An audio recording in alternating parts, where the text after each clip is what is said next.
Welcome to the Mind webinar about the adolescent brain. Today I'll be diving into some of the most important findings about the teenage brain and sharing research-based advice about how best to support healthy brain growth in young people. At the end of this webinar, I'll also include a list of relevant resources if you wish to dive in even deeper into this subject, as well as a list of helplines and avenues of support if needed. So let's get started.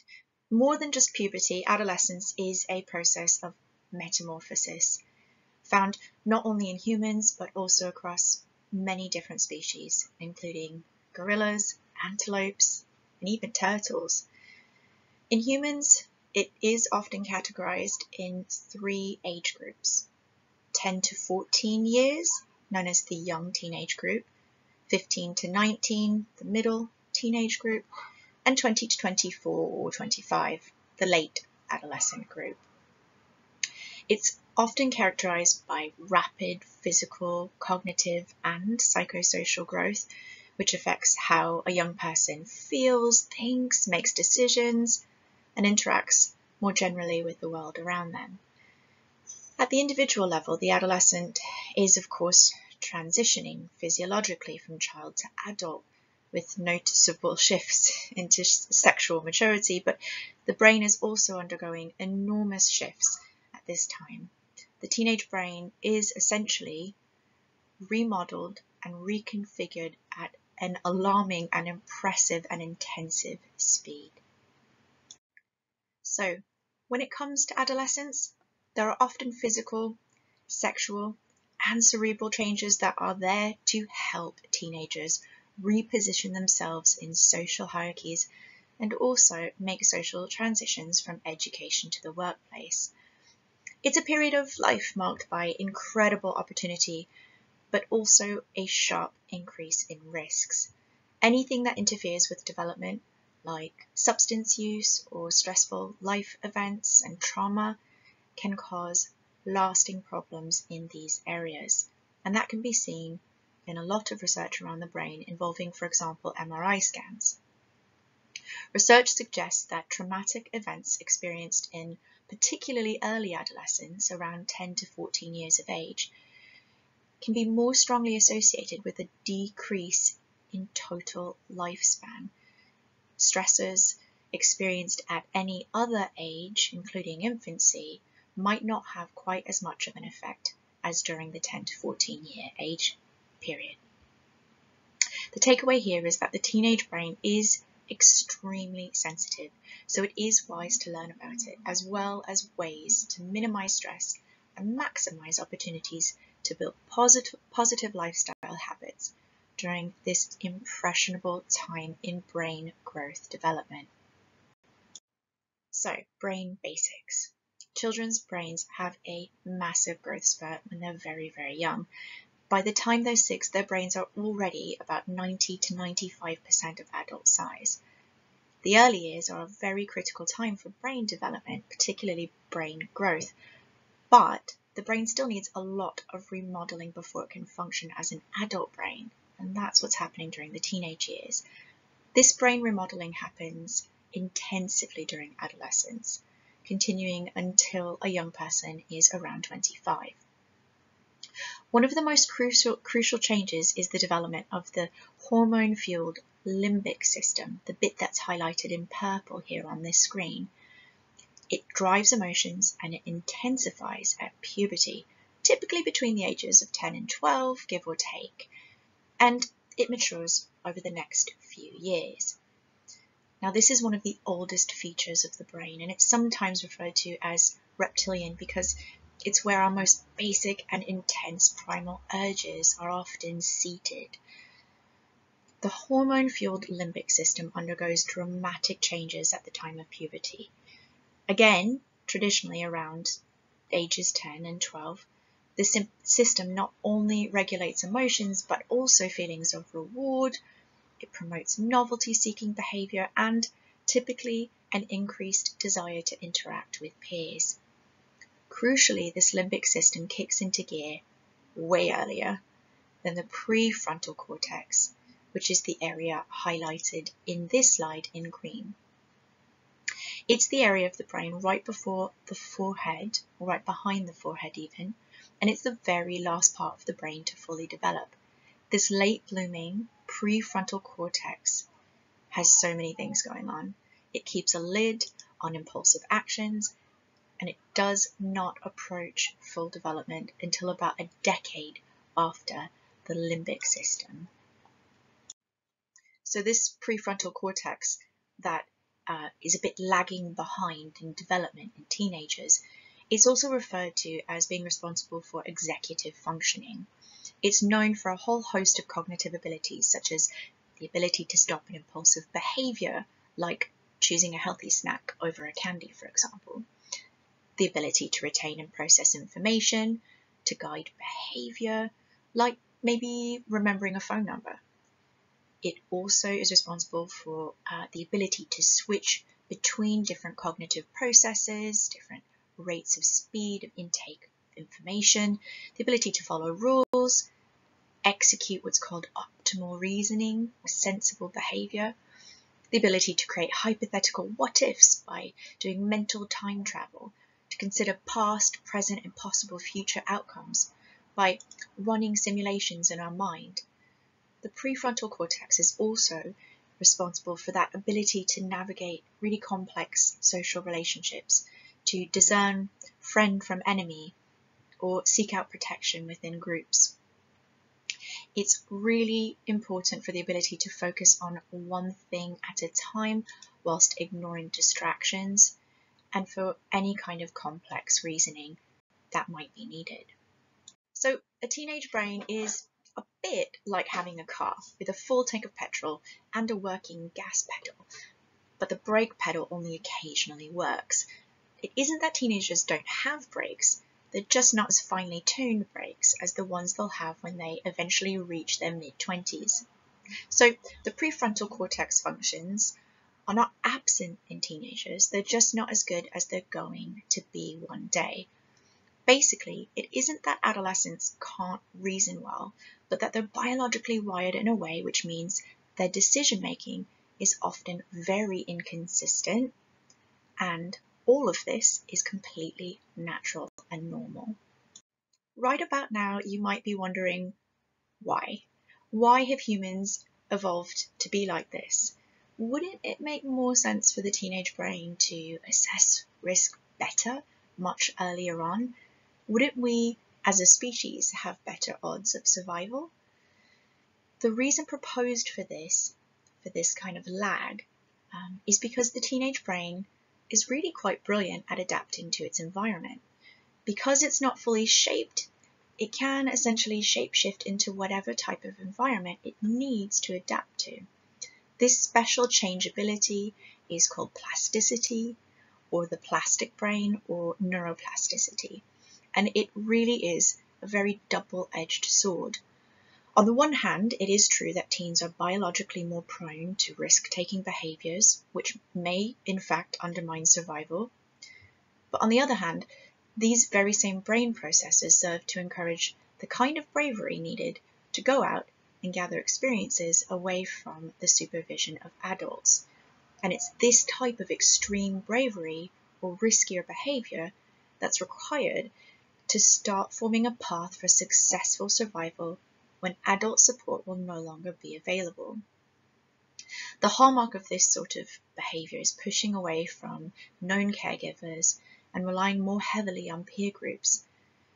This can be painful for the caregivers, but in a way, the teen brain is preparing for the eventual death or absence of its caregivers so that the young person can fend for herself or himself. These behaviors also diminish the likelihood of inbreeding and ultimately create a healthier genetic population. Have you ever noticed that sometimes a young person's thinking and behavior seem remarkably mature, but at other times this same young person seems to behave very illogically, impulsive, or highly emotional?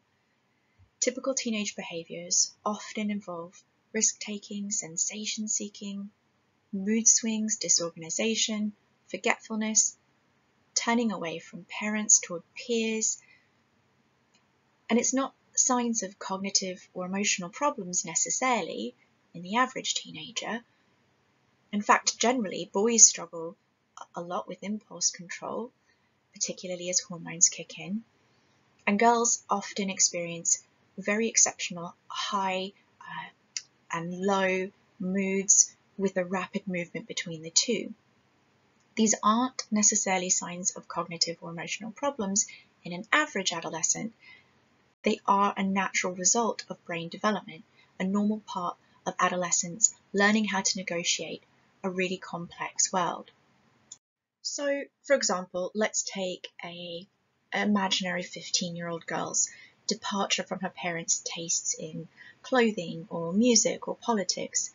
It might be a source of frustration for her caregivers, but it does not indicate a mental illness.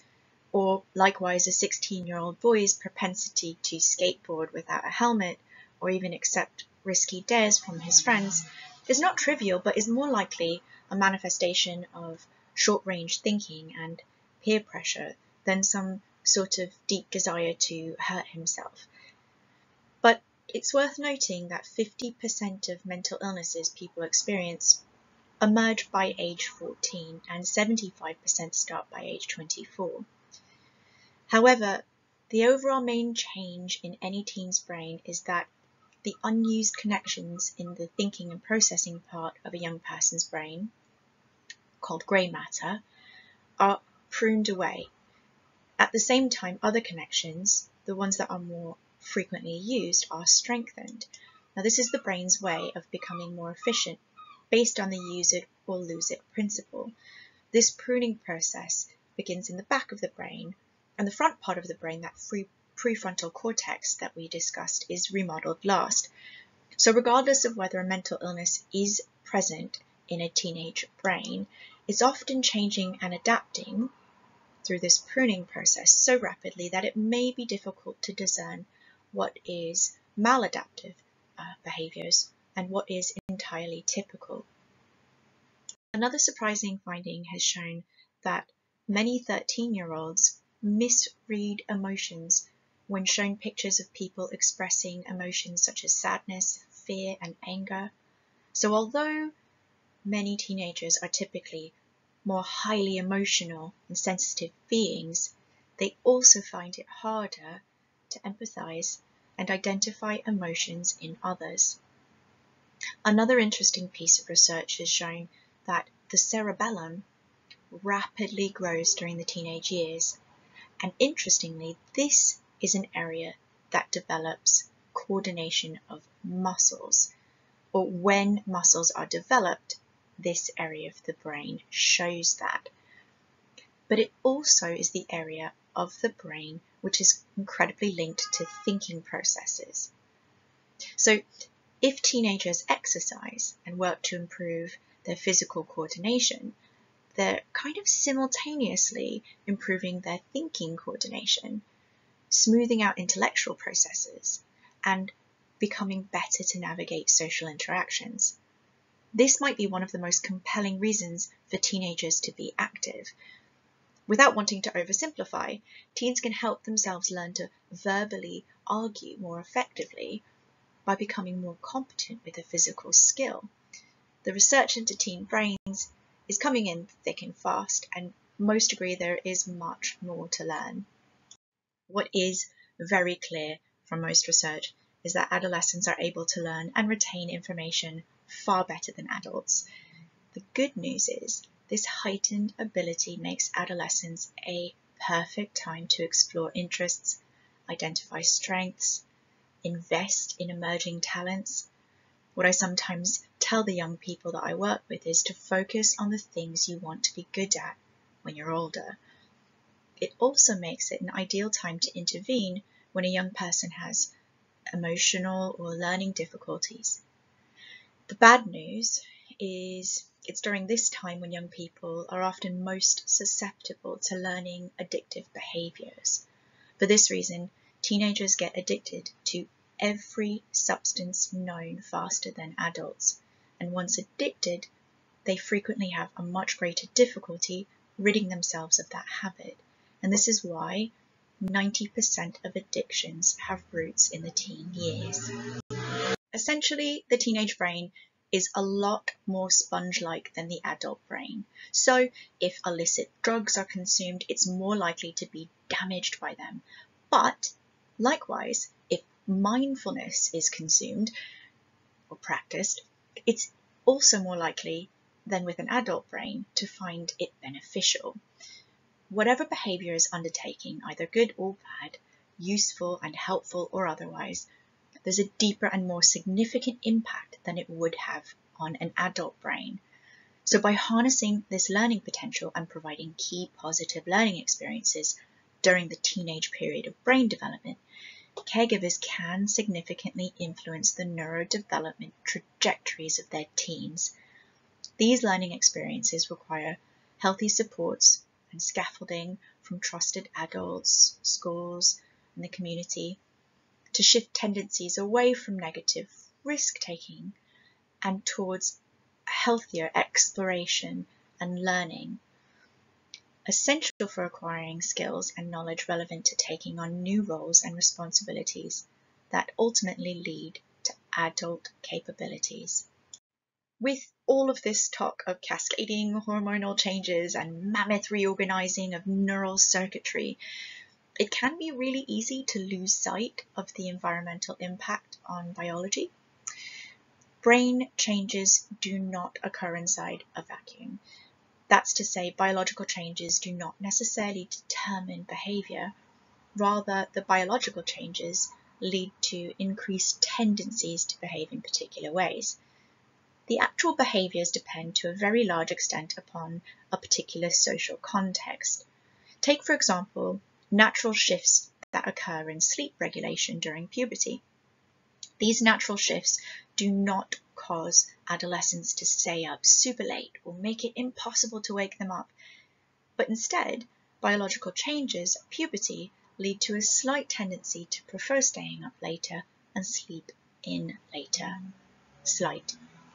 However, over time and with access to electrical lights, video screens, social interactions via mobile phones and the internet, biological tendencies can lead to larger, more significant changes in patterns of behavior, resulting in very late bedtimes, erratic sleep schedules, and a kind of social jet lag when trying to adjust to early school start times, for example.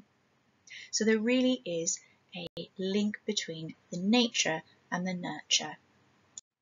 So generally speaking, the initially small biological tendencies can easily spiral over months to years into highly problematic and difficult to change patterns of behavior if they're allowed or encouraged, or if young people aren't given enough support or guidance. The answer is not to try to change the biology of our teenagers or throw up our hands and say that adolescents are simply unable to sleep properly, for example, but rather to understand how developmental changes in the biology suggest there is an optimal window for intervention, prevention, early in the trajectory of these spiraling patterns of behavior. The earlier caregivers can encourage healthier routines, sleep or otherwise, the easier it is to support them further down the line. And well, all adolescents are challenged when it comes to handling emotions. Stress levels are at a well-known all-time high. It's really important to stress that unmanaged stress can literally lock down a brain, particularly a young person's brain. It can keep them from learning and cause lasting damage. So for this reason, it really is important that teenagers are supported to find ways to reduce stress and for caregivers to find ways to avoid adding to it. Adults are a really important part of any young person's environment. How a young person is guided is key to the development of a healthy brain. Any key adult in a teenager's life is firstly wise to remember that there are a number of things happening in the adolescent brain that might cause irrational behavior, and also to be mindful that impulse control and emotional regulation will eventually improve with age, and teenagers are not abnormal for experiencing these issues. If problems do feel unmanageable, of course it is always essential to seek help. But healthy brain building often starts with basics, like helping young people to get plenty of sleep. Most teens, for example, have a 90-minute sleep debt each night, which constitutes a major sleep disorder. Most people who study sleep agree that teens should start their day later, and not starting their day later can amplify mood swings and inhibit the teen's brain when it comes to processing and retaining information. A lot of sleep researchers even claim that the amount of sleep a young person gets is a better predictor of academic achievement than any other single factor. So it's worth helping teens build not only lower stress into their lives, but things that will help them de-stress, like better sleep hygiene habits. Caregivers can also seek strategies to encourage positive behavior. The most important way to cultivate and strengthen positive brain connections is to maintain healthy relationships, because without an avenue for communication with caregivers, a lot of the other strategies that I'm going to list here might not even get off the ground. So, maintaining a sense of connection and feeling belonging within a family unit really is essential, even if, maybe even particularly if, teenagers might appear not to want this. Alongside this, young brains need opportunities to take healthy risks. New and different experiences, novel experiences, not only help young people develop an independent identity, they can practice and explore grown-up behavior and move closer towards independence with confidence. Young brains also benefit from receiving empathy and having really transparent conversations about the importance of empathy, so they can practice thinking through more nuanced social situations from viewpoints other than their own. Teenagers also need encouragement to explore ways to express feelings, because there are often days with the normal, average, typical, everyday teenager that feel like completely uncharted territory. So they may need guidance in how to manage new or big emotions without compromising their relationships. Many teenagers find that watching sport or being involved with music or writing or other art forms are really good outlets for some of their bigger emotions. When a teenager is making important decisions, they may need space to talk through decisions step by step and explore possible courses of action by weighing up potential positive or negative consequences in very literal and explicit ways. Routines, structure, timetables are also really helpful for young people, because they allow a teenager to feel a sense of order even when their internal landscape might be feeling quite chaotic. Boundaries are really important for a sense of safety, but also to have opportunities to negotiate boundaries as and when young people achieve higher degrees of maturity. That is particularly helpful. Praise and positive rewards for desired behavior can also reinforce pathways in the teenage brain. It's important for young people to have access to role models, particularly at this life stage, and opportunities to discuss and learn about the teenage brain, which can help young people be informed when they make their choices about risky behavior, and it can help them to better understand why they may have stronger emotions. It might also help them to normalize their experiences and understand that it's a natural state that will eventually pass. So, this presentation has included a range of aspects of the teenage brain that impact on adolescent behavior, as well as a number of research-based suggestions about how best to support young people. If you are a carer or key adult concerned that a young person is presenting behavior that is unmanageable or particularly dangerous, it is always wise to contact a healthcare provider like your GP in the very first instance. There are also a number of supportive services that I've got listed here.